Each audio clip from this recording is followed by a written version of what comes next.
Le dossier Tétrousse, il est malheureusement pas terminé, c'est-à-dire c'est un dossier qui relève en fait d'un site naturel qui ne respecte qu'une règle, la sienne. Donc on sait qu'en 2011 on a été contraint au dernier moment de pomper, et alors qu'on avait imaginé de ne faire pendant cette année-là qu'une réflexion sur la recherche d'une solution pérenne et l'explication du remplissage de la poche. Alors c'est un travail qui a été fait à côté du pompage qu'on a refait en septembre.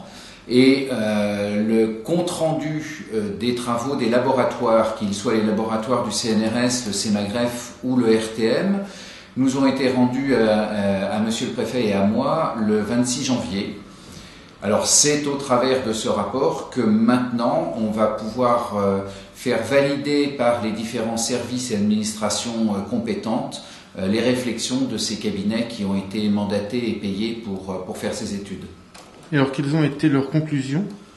Les conclusions sont pas surprenantes parce qu'en fait, on se rend compte qu'on n'est pas dans un, on n'est pas vraiment dans de la science, dans de la science fondamentale. On est quand même dans des glaciers, on est dans un milieu de l'eau, on est dans un milieu de froid. Donc, c'est plus la science qui va confirmer les raisonnements de bon sens que de trouver l'origine du monde et l'origine de la glace. Donc les résultats sont pas surprenants puisqu'ils sont ceux que nous qui connaissons le dossier depuis l'origine avions imaginé. Alors il y a plusieurs solutions possibles pour mettre en place une solution pérenne. On a même fait étudier les plus farfelus ou les plus inattendus, on va dire ça de cette manière-là, faire geler la glace avec de l'azote liquide. Donc ça c'est quelque chose qui est infaisable parce que la masse d'eau liquide est trop importante. Faire exploser la poche, mais ça c'est très très compliqué. Et puis on ne sait pas comment faire exploser un glacier et maîtriser tout ça. Et donc, en fait, il reste deux types de solutions. Soit de faire des campagnes de pompage comme on en fait aujourd'hui, pompage vertical. Et dans ce cas-là, ça nécessite des études en permanence et une surveillance en permanence. Et aussi que la mémoire humaine ne soit pas défaillante, c'est-à-dire qu'on ne réitère pas ce qu'on a fait pour ce glacier en 2007, c'est-à-dire vouloir arrêter sa surveillance et d'avoir un maire comme moi qui refuse cette solution facile de dire on ne surveille plus. C'est pour ça qu'on a découvert cette poche, c'est pour ça qu'on a protégé la vie de 3000 personnes. Donc on ne veut pas que ça se réitère dans 30 ans ou dans 40 ans. Donc l'autre famille de solutions, c'est de faire un percement permanent de ce glacier. Il y a deux techniques, soit en face ouest, c'est-à-dire devant le glacier, et là c'est un percement dans la glace.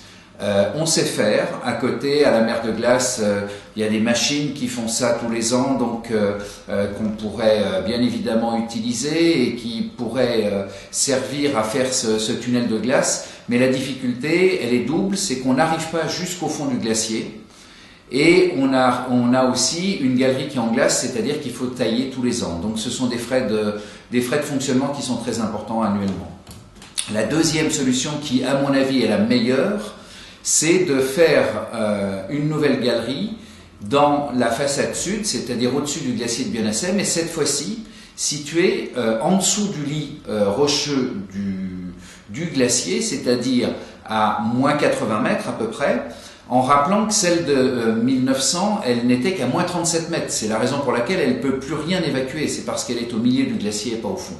Donc c'est cette solution, moi, qui pour l'instant me paraît la plus cohérente, en sachant qu'il faut bien évidemment que le travail de ces scientifiques soit vérifié, validé par des administrations, et qu'ensuite on se mette à la recherche du financement de ces travaux.